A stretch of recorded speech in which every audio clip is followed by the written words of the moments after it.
கர்த்தராகிய இயேசு கிறிஸ்துவின் இடையேற்ற நாமத்தினாலே உங்கள் அனைவருக்கும் என் அன்பின் வாழ்த்துதலை நான் தெரிவித்துக் கொள்கிறேன்.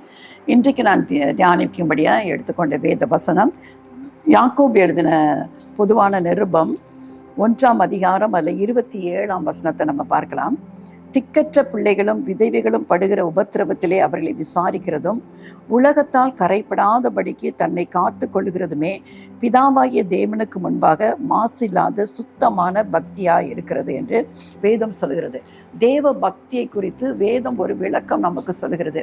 இன்னைக்கு நம்ம நிறைய பேர் ரொம்ப பக்தியாக இருக்கிறாங்க என்று சொல்லி சிலரை குறித்து நம்ம சொல்லுகிறோம். ஆனால் அவருடைய செயல்பாடுகள் எப்படி இருக்கிறது பார்க்கும்போது வேதம் சில காரியங்களை நமக்கு கற்றுக் கொடுக்கிறது. தேவ பக்தி என்று சொன்னால் அவர்கள் எப்படி இருக்க வேண்டும் என்று சொல்லப்பட்டிருக்கிறது. திக்கற்ற பிள்ளைகள், ஒரு தாய் தகப்பன் இல்லாத திக்கற்ற பிள்ளைகள், விதவைகள், கணவனை இழந்த விதவைகள் படுகிற உபத்திரவத்திலே அவர்களை விசாரிக்கிறதும் இந்த உலகத்தால் கரைபடாதபடிக்கு தன்னை காத்து கொள்ளுகிறதுமே பிதாவாகிய தேவனுக்கு முன்பாக மாசில்லாத சுத்தமான பக்தி, எந்த குறைவும் இல்லாத ஒரு சுத்தமான பக்தி எது என்று சொல்லி வேதம் நமக்கு கற்றுக் கொடுக்குது என்று சொன்னால் திக்கற்ற பிள்ளைகள். நீங்கள் பாருங்கள், எத்தனை ஆர்ஃபனேஜஸ் இருக்குது தெரியுமா? ஆர்ஃபனேஜில் போய் பார்க்கும்போது தான் அந்த பிள்ளைகள் அவங்களுடைய சரித்திரங்களை கேட்கும்போது நிறைய நேரம் நம்மை கணங்க பண்ணுகிறது அல்லவா?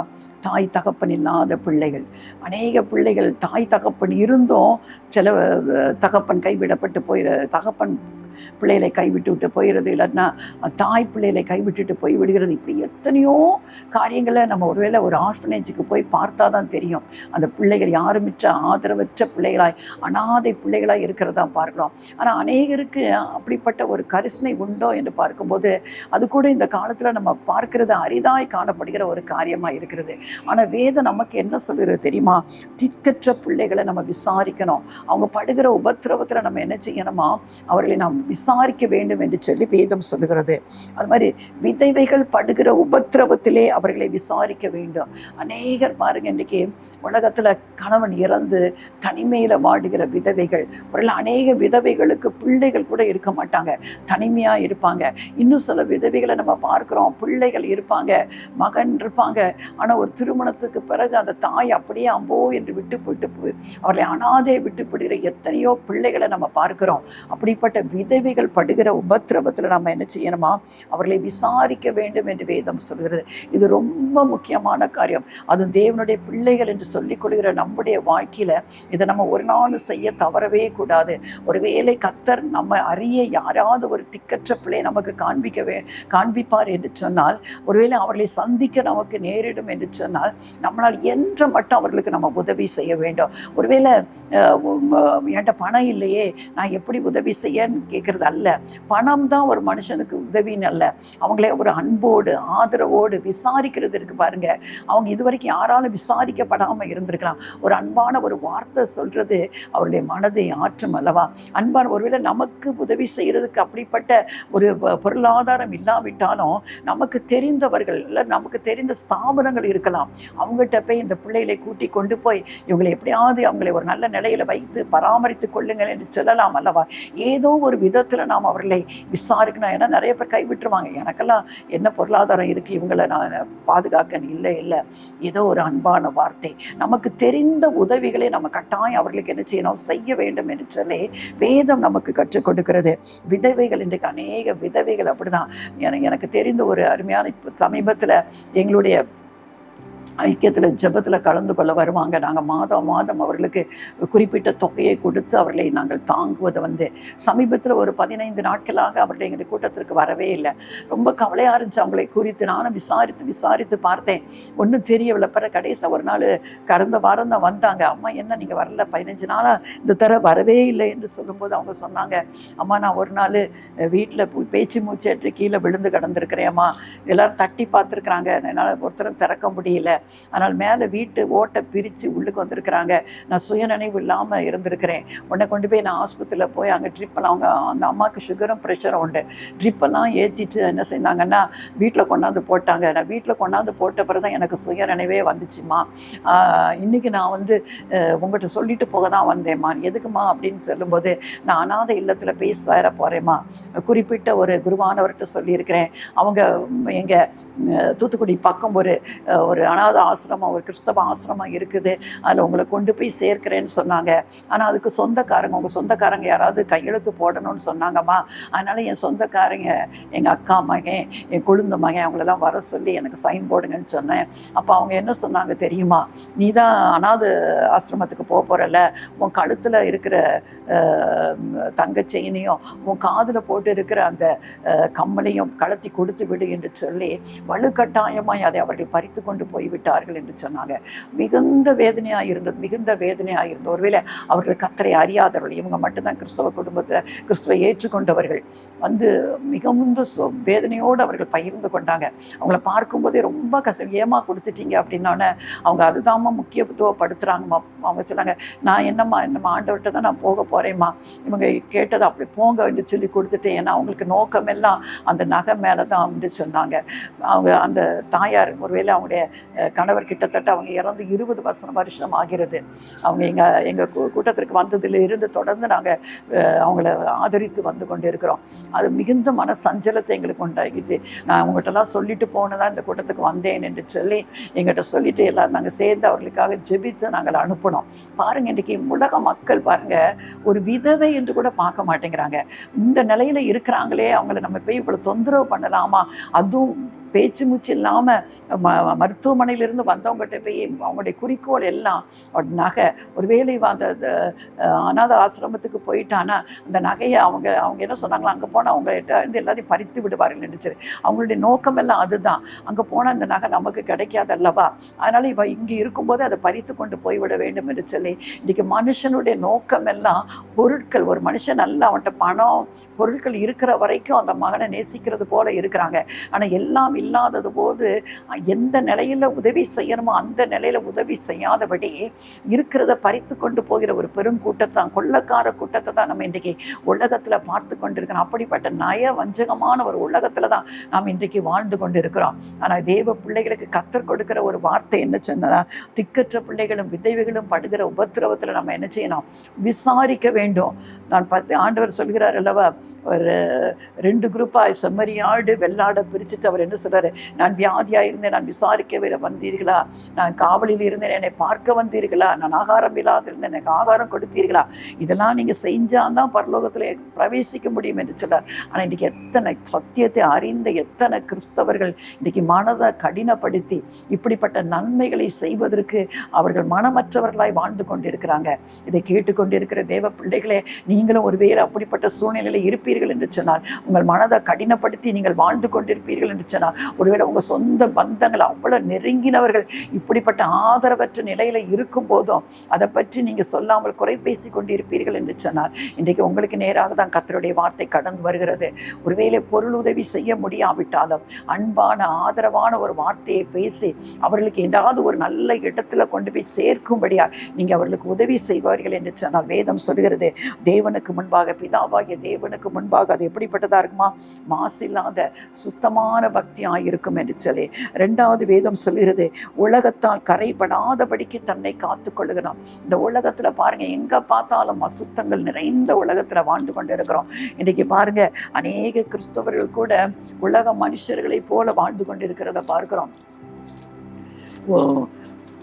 இன்னைக்கு எந்த ஒரு காரியம், ஒரு திருமண காரியமோ இல்லை ஏதாவது ஒரு நல்ல வீடு பிரதிஷ்ட காரியமோ ஏதாவது ஒரு காரியம் செய்யணும்னு நினச்சோன்னா மற்ற மக்களை போல் நாள் பார்த்து நட்சத்திரம் பார்த்து நேரம் பார்த்து செய்கிற எத்தனையோ கிறிஸ்தவர்களே நம்ம பார்க்குறோம். பாருங்க, இன்னும் நிறைய பேரை பார்த்திங்கன்னா லஞ்சம் நல்லா அரசு பதவியில் இருப்பாங்க, நல்ல கர்த்தர் அவர்களுக்கு கிருபையாக நல்ல ஒரு உயர் பதவியை கொடுத்துருப்பாரு.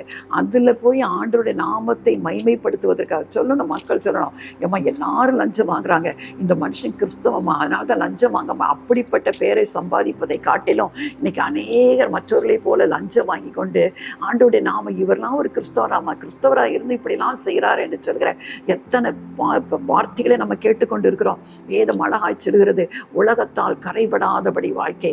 எங்களுடைய வாழ்க்கையில் கூட ஒரு சம்பவம் நடந்தது. நிறைய ஆண்டுகளுக்கு முன்பாக நாங்கள் புதிதாக ஒரு வீடு கட்டி இருக்கும்போது எல்லாரும் என்ன சொன்னாங்கன்னா, நாங்கள் ஒரு ஆடி மாதத்தில் தான் அந்த வீட்டுக்கு இப்போ இந்த வீட்டுக்கு வர வேண்டும் என்று இருந்தோம். அப்போ எல்லாரும் என்ன சொன்னாங்க, ஆடி மாதத்துலலாம் புது வீட்டுக்கெலாம் நீங்கள் போகவே கூடாது என்று சொன்னாங்க.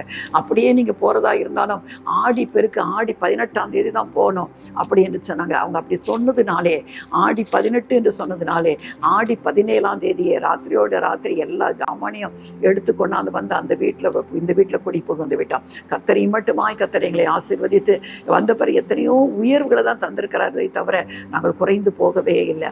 மற்ற மக்கள் தான் இன்னைக்கு பாருங்க, வித்தியாசமே இல்லாமல் கிறிஸ்தவர்கள் இந்த காரியங்களை எல்லாம் எதுக்கு எடுத்தாலும் நேரம் நட்சத்திரம் அவங்க கூட தோற்று போவார்கள் போல. வாஸ்து, எத்தனை கிறிஸ்தவர்கள் வாஸ்து பார்க்குறாங்க தெரியுமா? எங்கள் பள்ளிக்கூடம் நாங்கள் கட்டி இருக்கும்போது அந்த ரோடு வழியாய் போன ஒரு மற்ற மதத்தை சேர்ந்த ஒரு நபர் இன்னொரு நபர்கிட்ட சொன்னாராம், இந்த ஸ்கூலில் இந்த டாய்லெட் பகுதி இங்கே கட்டியிருக்கிறாங்க, இந்த இப்படி இருக்கிறதுனால இந்த கட்டிடத்துக்கு உரியவர் எப்பொழுதும் கடன் பிரச்சனையில் தான் இருப்பார் என்று சொன்னாராம். அந்த மனிதர் கேட்டுக்கொண்டு என்னுடைய கணவர்கிட்ட வந்து சொன்னார், அது எனக்குள்ள ஒரு பயிர் ஆக்சுவலாக அந்த ஸ்கூலில் கட்டும்போது எங்களுக்குள்ள ஒரு பெரிய கடன் பிரச்சனை இருந்தது. நான் ஆண்டவர்கிட்ட சொன்னேன், ஆண்டவரே உண்மை அறியாத ஒரு நபர் இப்படி சொல்கிறானப்பா, அவன் சொன்ன அந்த சொல்லுக்கு ஆண்டவர் நேர் விரோதமாய் நீங்கள் சொல்லியிருக்கிறீங்க, நீ அநேக ஜாதிகளுக்கு கடன் கொடுப்பாய், நீ கடன் வாங்க மாட்டாய் என்று சொல்லி என் வாழ்க்கையில் அந்த கடன் பிரச்சனை இருக்கவே கூடாதப்பா, இனிமேல் எத்தனை கட்டணங்கள் கட்டினாலும் நான் கடன் வாங்க மாட்டேன் என்று ஒரு தீர்மானம் எடுத்தோம். அன்றைக்கு என்னைக்கு தீர்மானம் எடுத்தோனோ, எப்படி அந்த பேங்க்ல அதுக்காண்டி வாங்கின கடன் எல்லாம் அடைப்பட்டது மட்டுமல்ல, இது அதுக்கு பிறகு எத்தனையோ கட்டணங்கள் நாங்கள் கட்டி இருக்கிறோம். ஒரு கடன் பிரச்சனை இல்லாதபடி எல்லாம் சொந்த காசை போட்டு தான் கட்டினோம். கடன் என்பது எங்கள் வாழ்க்கையில் இல்லாதபடி கர்த்தர் செய்து விட்டார். அதனால் உலக மக்களை போல வாஸ்து வீட்டை ஜன்னல் இங்கே வைக்கணும், அது என்னது கதவை அங்கே வைக்கணும், கிச்சன் இந்த மூலையில் இருக்கணும், அது அந்த மூளை. இன்னைக்கு எத்தனை கிறிஸ்தவர்கள் கட்டின வீட்டை கூட இடித்து விட்டு ஏதோ ஒரு மனுஷன் சொல்கிறான்னு சொல்லி வாஸ்து ஸ்தாத்திரம் என்று சொல்லி மாறிக்கொண்டுலாம் இருக்கிறார். இதுதான் உலகத்தால் கரைபடுகிற வாழ்க்கை. உலக மக்களுக்கும் நமக்கு ஒரு வித்தியாசம் இருக்க வேண்டும். கிறிஸ்தவர்கள் என்று சொன்னால் வேறு பிரிக்கப்பட்டவர்கள். உலகத்தை எப்படி நம்ம எஸ்தர் ராஜாத்தின் புஸ்தகத்தில் ஆமான் வந்து அகாஸ்வேர் ராஜாட்ட வந்து சொல்கிறான், என்ன சொல்கிறான், நம்ம ஜனங்களுக்குள்ளே ஒரு ஜனங்கள் பரம்பி பருகி இருக்கிறாங்க, அவங்க வித்தியாசமாக, அவங்களுடைய காரியங்கள்லாம் விகற்பமாக இருக்கிறது, நம்ம போல அவங்க செயல்படலை. அதுதான் ஒரு கிறிஸ்தவனுக்கு ஒரு பெருமை. நம்முடைய வாழ்க்கையில் உலகத்தால் கரைபடாத ஒரு வாழ்க்கை. உலக மக்கள் செய்கிற எந்த காரியமோ, ஜோசியமோ, ஜாதகமோ, இந்த மாதிரி எந்த காரியத்தை நம்ம ஈடுபட்டு விடவே கூடாது. அப்படி இருக்கும்போது தான் வேதம் சொல்கிறது, அதுதான் பிதாவாகிய தேவனுக்கு முன்பாக மாசில்லாத சுத்தமான பக்தியாக இருக்கிறது. ஆண்டவர் விரும்புகிற பக்தி இதுதான். நம்முடைய வாழ்க்கையில் அப்படி நம்ம நடக்க ஒப்பு கொடுப்போமா? திக்கற்ற பிள்ளைகள், திரும்ப அந்த வசனத்தை நம்ம பார்க்கலாம். யாக்கோபு 1:27 சொல்கிறது, திக்கற்ற பிள்ளைகளும் விதைவுகளும் படுகிற உபத்திரவத்திலே அவர்களை விசாரிக்கிறதும் உலகத்தால் கரைபடாதபடிக்கு தன்னை காத்து கொள்ளுகிறதுமே பிதாவாகிய தேவனுக்கு முன்பாக மாசு இல்லாத சுத்தமான பக்தியாக இருக்கிறது. இதுதான் உண்மையான ஒரு தெய்வ பக்தி என்று சொல்லி, ஒருவேளை வேதம் வாசிப்பதோ ஜெபிப்பதோ அது ஒரு கிறிஸ்தவருடைய கடமையாக இருக்கிறது. ஆலயத்துக்கு போய் காணிக்கையை ஒழுங்காக கொடுத்துட்டா மட்டும் நம்ம அது தெய்வ பக்தி கிடையாது. வாழ்க்கையை நாம் வாழ்ந்து காண்பிக்க தான் தெய்வ பக்தி. தெய்வ பக்தி என்பது நம்முடைய வாழ்க்கையின் நடைமுறை வாழ்க்கையில் இருக்கணும். அப்படி நம்ம வாழும்போது அதன் மூலம் தேவனுடைய நாமம் மகிமைப்படும். அதுல இன்னொரு வசனத்தை கூட நீங்க பார்க்கலாம். அதே யாக்கோபு 1:26 பார்க்கலாம். உங்களில் ஒருவன் தன் நாவை அடக்காமல் தன் இருதயத்தை வஞ்சித்து தன்னை தேவ பக்தி உள்ளவன் என்று எண்ணினால் அவனுடைய தேவ பக்தி வீணா இருக்கும். ஒரு நாவை அடக்க தெரிஞ்சிருக்கணும். நாவினால் தான் இன்னைக்கு மனுஷன் நிறைய பாவம் செய்துறாங்க. உங்களில் ஒருவன் தன் நாவை அடக்காமல் தன் இருதயத்தானே வஞ்சித்துக்கிறான். நாவை அடக்க முடியல அவனால். ஆனால் இருதயத்தை வஞ்சித்து என்ன சொல்லிக்கிறான்? தான் தேவ பக்தி உள்ளவன் என்று சொல்லி. ஆனால் கர்த்தர் சொல்கிறார், அப்படி ஒருவன் தான் நாவை அடக்காமல் தன் இருதயத்தை வஞ்சித்து தன்னை தேவ பக்தி உள்ளவன் என்றினால் அவனுடைய தேவ பக்தி அது வீணான தேவ பக்தி என்று வேதம் சொல்கிறது. எப்பொழுதும் நம்முடைய வாயில் வார்த்தைகள் சரியாக இருக்கணும். வாயினால் மனுஷர் பேசும் வீணான வார்த்தைகள் ஒவ்வொன்றை குறித்தும் தேவனுடைய நியாய தீர்ப்பில் நம்ம கணக்கு ஒப்புவிக்க வேண்டும் என்று வேதம் திட்டமாய் சொல்கிறது. உண்மையாகவே ஒரு தேவனுடைய மனுஷனுடைய வாழ்க்கையை நீங்கள் பார்த்தீங்கன்னா அவங்க அதிகமாய் பேச மாட்டாங்க. அவங்க பேசுனா கர்த்தரை குறித்து தான் பேசுவார்கள். சமீபத்தில் நான் ஒரு டெய்லி டிவோஷனில் வாசித்து கொண்டு இருக்கும்போது ஒரு காரியம் என்னை ரொம்ப அது என்னை ஈர்த்தது. அது என்ன காரியம்னா, அந்த தேவ ஊழியர் எழுதுறாரு, ஆண்டவர் சொல்கிறார், நீ தனிமையாக இருக்கும்போது, தனியாக உட்கார்ந்துருக்கும்போது நீ என் கூட பேசிக்கிட்டே இரு. நீ 2-3 பேரோடு சேர்ந்து இருக்கும்போது என்னை குறித்து பேசு. என்ன அழகான ஒரு வார்த்தை. தனிமையாக இருக்கும்போது நீ என் கூட பேசு, மற்றவர்களோடு சேர்ந்து இருக்கும்போது என்னை குறித்து அவர்களோடு பேசு. அப்படி பேச பழகுவோம் என்று சொன்னால் வீணான வார்த்தைகளுக்கு நம்ம செவி கொடுக்க மாட்டோம். ஆனால் இன்றைக்கி நம்ம என்ன செய்கிறோம்? உட்காந்து 2-3 பேரை கண்டு கொஞ்சம் டாபிக் நல்லா போயிட்டுன்னு சொன்னால் நம்மளை குறித்து பேச மாட்டோம், மற்றவர்களை குறித்து பேச ஆரம்பித்துடும், மற்ற குடும்பத்தை குறித்து பேச ஆரம்பித்துடும். மற்ற குடும்பத்தில் என்னெல்லாம் நடக்குது, ஏன் அதுக்கு நம்ம ஒரு நியாய தீர்ப்பு வேறு வச்சுருப்போம். இவங்க இப்படிலாம் செய்தாங்கள் அல்லவா, அதனால தான் அவங்களுக்கு இந்த பாதிப்பு, இவங்க இப்படிப்பட்டவங்க, அதனால தான் இவங்க குடும்பம் இப்படி இருக்கிறது. இப்படி தானே நம்முடைய நேரங்கள். இல்லைன்னா சபை காரியங்கள், ஊழியர்கள், இன்றைக்கி அநேக பேர் பாருங்கள், ஊழியர்களை குறித்து பேசி பேசி தங்கள் வாழ்க்கையில் சாபத்தை எடுத்துக்கொள்கிறாங்க. நமக்கு தேவையில்லாத ஒரு காரியம். கர்த்தர் அறிவார். கர்த்தர் ஒவ்வொருடைய சில ஊழியர்கள் தவறு பண்ணியிருப்பாங்க. ஆனால் அவங்க அதுக்கு பிறகு கர்த்தரிடத்தில் தங்களுடைய தவறை உணர்ந்து மன்னிப்பு கேட்டு அவங்க மனம் திரும்பி இருப்பாங்க. ஆனால் இன்றைக்கும் உலகம் என்ன செய்யும்? அவங்க செய்த தவறை சுட்டி காட்டி இவங்க இப்படிப்பட்டவங்க. ஆனால் அவங்க தேவனிடத்துலேருந்து பாவ மன்னிப்பை பெற்று இருப்பாங்க. இப்படிப்பட்ட காரியத்தில் நம்ம ஈடுபடவே கூடாது. அதான் வேதம் சொல்கிறது, ஒருவன் தன் நாவை அடக்காமல் தன் இருதயத்தை வஞ்சித்து தன்னை தேவ பக்தி உள்ளவன் என்று எண்ணினால் அவனுடைய தேவ பக்தி எப்படி இருக்குமா? வீணா இருக்கும் என்று வேதம் சொல்கிறது. ஒரு மனிதனுடைய வாழ்க்கையில நம்ம அந்த தேவ பக்தி எப்படி இருந்தது என்று சொல்லி பார்க்கலாம். அப்போஸ்தலர் 10ஆம் அதிகாரத்துல 1-2 வசனத்தை பாருங்க. இத்தாலியா பட்டாளம் என்னப்பட்ட பட்டாளத்திலே 100க்கு அதிபதியாகிய கொர்நேலியு என்ன பெயர் கொண்ட ஒரு மனுஷன் செசரியா பட்டணத்திலே இருந்தான். அவன் தேவ பக்தி உள்ளவனும் தன் வீட்டார் அனைவரோடும் தேவனுக்கு பயந்தவனுமாய் இருந்து ஜனங்களுக்கு மிகுந்த தர்மங்களை செய்து எப்பொழுதும் தேவனை நோக்கி ஜெபம் பண்ணி கொண்டிருந்தான். ஒரு தேவ பக்தி உள்ளவனுடைய வாழ்க்கை எப்படி இருக்கும்? அவனுடைய வாழ்க்கை எப்படி சாட்சி நிறைந்த வாழ்க்கையா இருக்குன்னு இதுல இருந்தா நம்ம கற்றுக்கொள்ளலாம். கொர்நேலி என்ற ஒரு மனுஷன், இவன் ஒரு யூதன் கிடையாது, இவன் ஒரு புறமதஸ்தன், புறஜாதியான். ஆனா அவனுடைய வாழ்க்கை எப்படி இருந்திருக்கு? அவன் தேவ பக்தி உள்ளவன். அந்த தேவ பக்தியின் வெளிப்பாடு அவனுடைய செயல்பாடுகளில் இருந்ததை பார்க்கலாம். அவன் எப்படி இருந்தானா? தன் வீட்டார் அனைவரோடும் தேவனுக்கு பயந்தான். அவன் மட்டும் தேவ பக்தி உள்ளவன் அல்ல, தன் வீட்டார் எல்லாருக்கும் அந்த தேவனுக்கு கொடுக்க வேண்டிய பயம், தேவனுக்கு முன்பாக பயப்படுகிற அந்த பயத்தை அவன் இன்றைக்கு என்ன செஞ்சிருந்தான்? எல்லாருக்குள்ள வைத்திருந்த அந்த செயல்பாடு அவர்களுக்குள்ள அவன் வைத்திருந்தான். அடுத்தது, ஜனங்களுக்கு மிகுந்த தர்மங்களை செய்தான். ஜனங்களுக்கு என்ன செய்யறான்? தேவை உள்ளவர்களுக்கு மிகுந்த தர்மங்களை செய்து அடுத்தது என்ன செஞ்சுட்டு இருந்தானா? எப்பொழுதும் தேவனை நோக்கி ஜெபம் பண்ணி கொண்டிருந்தான். இதுதான் ஒரு தெய்வ பக்தி உள்ளவனுடைய வாழ்க்கை. அவனுடைய செயல்பாடுகள், அவன் தேவனுக்கு பயந்திருந்தான், அவனுடைய குடும்பத்தை அந்த தெய்வ பயத்துல நடத்தினான், மிகுந்த தர்மங்களை செய்தான், எப்பொழுதும் தேவனை நோக்கி அவன் என்ன செஞ்சானா? ஜெபம் பண்ணி கொண்டிருந்தான் என்று வேதம் சொல்கிறது. அவன் அப்படிப்பட்ட ஒரு தெய்வ பக்தி உள்ள வாழ்க்கை வாழ்ந்ததுனாலதான் அவனுக்கு அவனுக்கு கர்த்தர் அவனுக்கு ஒரு விசேஷத்த காரியத்தை செய்தார். அந்த 3-4 வசனத்தை பாருங்க.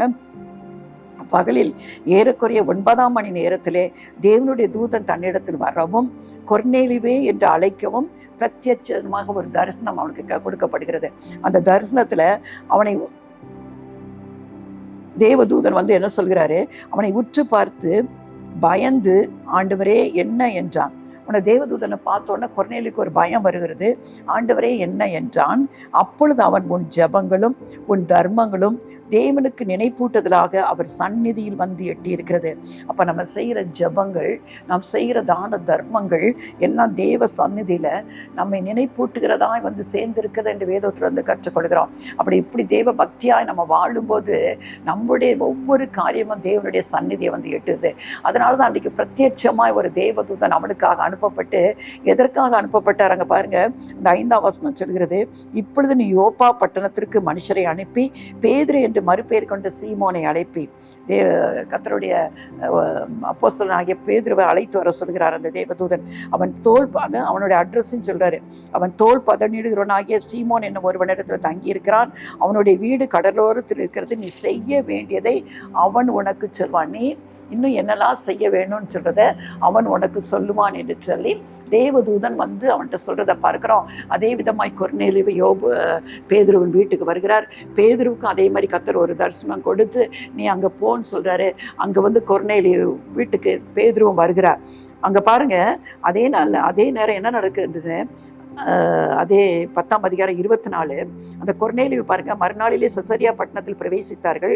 கொர்நேலியு தன் உறவின் முறையாரையும் தன்னுடைய விசேஷித்த சிநேகிதரையும் கூட வரவழைத்து அவர்களுக்காக காத்திருந்தான். கொர்நேலியு தான் மட்டும் ஆண்டவரை அறிந்து கொள்ள வேண்டும் போதாது அப்படின்னு சொல்லி உறவின் சொந்தக்காரங்க அவனுக்குன்னு உள்ள ஸ்பெஷல் ஃப்ரெண்ட்ஸ் எல்லாரையும் வந்து ஆண்டவருடைய வசனத்தை பேதுரு வரப்போகிறாரு, அவங்களும் ஆண்டவருடைய வசனத்தை கேட்கணும் என்று சொல்லி. அப்போ பாருங்க, அவனுக்குள்ள ஒரு ஆத்தும பாரம், ஒரு தேவ பக்தி உள்ள மனுஷனுக்கு என்ன இருக்கும்?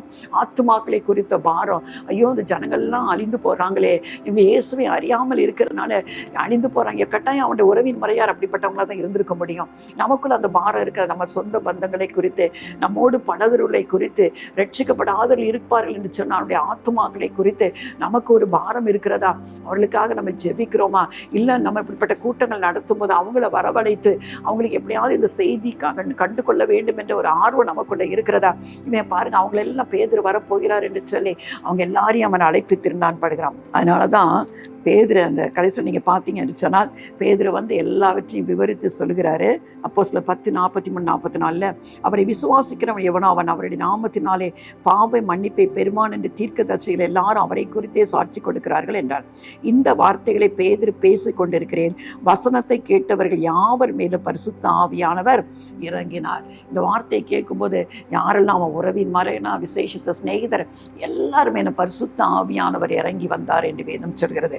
உடனடியாக அங்கே பாருங்க, 48ஆம் வசனம், கர்த்தருடைய நாமத்தினாலே அவர்களுக்கு ஞானஸ்நானம் கொடுக்கும்படி கட்டளையிட்டான் என்று சொல்லி. அப்போ அவங்களும் ஆண்டவரை பரிசுத்த ஆவியினால நிரப்பப்பட்டதும் அல்ல, அன்றைக்கே அவனுடைய உறவின் முறையார்கள் சிநேகிதர் எல்லாரும் என்ன செஞ்சாங்க? ஞானஸ்நானமும் பெற்றுக்கொண்டு பரிசுத்த ஆவியானவரையும் பெற்றுக்கொண்டார்கள் என்று பார்க்கிறோம்.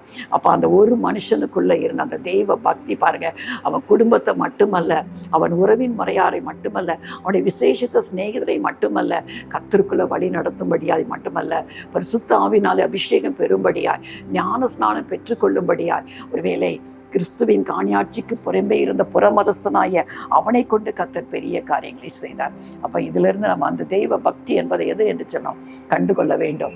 தர்மம் செய்கிறது, ஜெபம் பண்ணுகிறது, திக்கற்ற பிள்ளைகளை விசாரிக்கிறது, உலகத்தால் கரைப்படாதபடி காத்துக்கொள்கிறது, விதைவைகளை விசாரிக்கிறது, தன் நாவை அடக்குகிறது. இந்த காரியங்கள் நம்முடைய வாழ்க்கையில் காணப்படும் என்று சொன்னால், நம்முடைய வாழ்க்கையில் கர்த்தர் இப்படிப்பட்ட கொர்நேலியுடைய வாழ்க்கையில் கர்த்தர் கட்டளையிட்ட ஒவ்வொரு காரியங்களையும் கர்த்தர் நமக்கும் கட்டளையிட நம்முடைய வாழ்க்கையை கர்த்தர் என்ன செய்வார்? பொறுப்படுத்திக் கொள்வார். நமக்கும் கர்த்தர் தரிசனங்களை கொடுத்து தேவ தூதரிலிருந்து செய்திகள் வரும்படியார், கர்த்தருடைய சித்தத்தை நமக்கு அறிவிக்கும்படியார் கர்த்தர் வார்த்தைகளை கொண்டு நம்மோடு பேசுவார். அப்படிப்பட்ட கிருபையை கர்த்தர் தரும்படியார் நம்மை ஒப்பு கொடுப்போமா?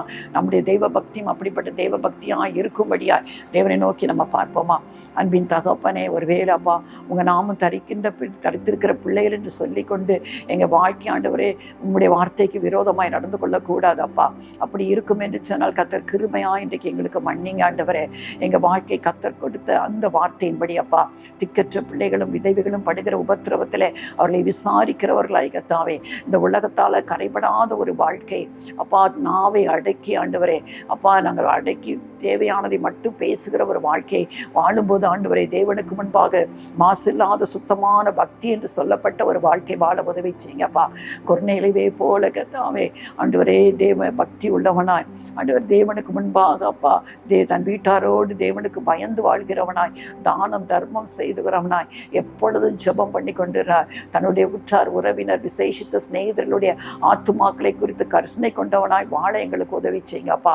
அவனுடைய வாழ்க்கையில் அன்றைக்கு ஆண்டவரே அங்கு வந்திருந்த எல்லாரும் பரிசுத்த ஆவியானவர் நிரப்பப்பட்டது மட்டுமல்ல, கர்த்தருடைய வார்த்தைக்கு கீழ்ப்படுத்தி ஞானஸ்நானம் பெற்றுக்கொண்டதை போல எங்கள் தனிப்பட்ட தெய்வ பக்தி அப்பா அநேகரை கர்த்தருக்குள்ள வழி நடத்தும்படியாய் அப்படிப்பட்ட ஒரு வாழ்க்கை நாங்கள் வாழ உதவி செய்யுங்கப்பா. இதை கேட்டுக்கொண்டிருக்கிற ஒவ்வொருவரும் அப்பா, இந்த நாளில் ஆண்டவரே உம்முடைய கிருபை அவர்களை தாங்கட்டும் அப்பா. நீங்கள் விரும்புகிற ஒரு வாழ்க்கை ஆண்டவரே வாழும்படியா கர்த்தர் நீங்கள் ஒவ்வொருவருக்கு நீங்கள் உதவி செய்யும்படியா ஜெபிக்கிறா. ஐயோ, நான் பாவத்தில் வாழ்ந்து கொண்டு இருக்கிறேனே, என்னால் பரிசுத்தமாய் வாழ முடியவில்லைவே அன்று சொல்லி புலம்பிக் கொண்டிருக்கிற வாலிப பிள்ளைகளுக்காக ஜெபிக்கிறேன் அப்பா. இயேசுவே தஞ்சம் என்று சொல்லி அப்பா ஆண்டவரே உம்மை நோக்கி கூப்பிடுற, நான் என்னால் என்னை மாற்ற முடியாது, நீங்கள் தான் எனக்கு உதவி செய்ய வேண்டும் என்று சொல்லி யாரெல்லாம் தாங்கள் கட்டப்பட்டு இருக்கிற பாவ வாழ்க்கையிலிருந்து விடுதலை பெற முடியாமல் தவித்து கொண்டிருக்கிறார்களோ அந்த வேளையில் அவர்கள் கூப்பிட கர்த்தர் நீங்கள் உள்ளுக்குள்ள உள்ளதை பேசுங்க ஆண்டவரே. இந்த பாவ வாழ்க்கையை விட்டு விட்டு ஆண்டவரே எப்பொழுதும் சந்தோஷம் கொடுக்கிற ஆண்டவரே பாவம் இல்லாத ஒரு வாழ்க்கையை இலவசமாய் கொடுக்கும்படியாய் இயேசு கிறிஸ்துவின் ரத்தம் இந்த பூமியில் சிந்தப்பட்டதே. இயேசு கிறிஸ்துவின் ரத்தத்தினால பாவ மன்னிப்பாகிய மீட்பை அவர்கள் பெற்றுக்கொள்ளும்படியாய் அப்பா இந்த பிள்ளைகளுக்கு நீங்கள் உதவி செய்யும்படியாய் ஜெபிக்கிறேன் அப்பா. உதவி செய்யும்படியாய் ஜெபிக்கிறேன். கர்த்தர் உதவி செய்யுங்கப்பா. பாவத்தின் கட்டுகளிலிருந்து விடுதலை பெற்று சமாதானமும் சந்தோஷமும் நிறைந்த வாழ்க்கை வாழ கர்த்தர் பிள்ளைகளுக்கு உதவி செய்யுங்கப்பா. மற்ற பிரச்சனையினால வாடுகிற ஒவ்வொருவருக்காகவும் அப்பா ஆண்டவரே தேவைகள் சந்திக்கப்படட்டும் அப்பா. அவருடைய கட்டுகள் முறியடிக்கப்படட்டும், வேதனைகள் மாறி போகட்டும். சத்துருக்கு எதிராக அவளுக்கு ஒரு பெரிய பந்தியை ஆயத்தப்படுத்தும். தலை நிமிர்ந்து நடக்க பண்ணும் ஆண்டவரே. இந்த இடத்துல தலை குலுந்து நின்றார்களோ அந்த இடத்துல தலை நிமிர்ந்து நிற்க முடியாது. கர்த்தர் அவர்களுக்கு நீங்கள் உதவி செய்யும்படியா ஜெபிக்கிறேன். கர்த்தர் அப்படி செய்ய போகிற கிருபைக்காக நன்றி செலுத்துகிறேன். இயேசுவின் நாமத்தில் பிதாவே, ஆமென்.